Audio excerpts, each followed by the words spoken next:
শুনছি, তবে এই রোগ তো খুব একটা নিয়ার, এখনও নিশ্চয়ই এই এলাকাতে থাকতে পারে মেয়েদের মাঝে। গলা কাটা না কলা কাটা আল্লাহ ভালো জানে, বলতে পারবো না বাপ। তবে মনে রাখুন, কোনো ইমানদার মুসলমান এই জাতীয় কোনো বিশ্বাস রাখতে পারে না।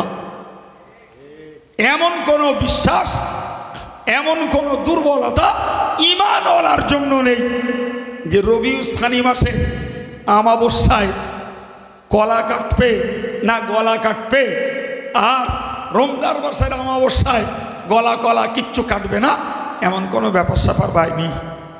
সুতরাং আমার মায়েদেরকে আমি অনুরোধের সঙ্গে বলবো, আমার বিশ্বাস আমার ভাইয়েরা এসব ভাবার সময় পায় না, ভাবে তো আমার মায়েরাই ভাবে।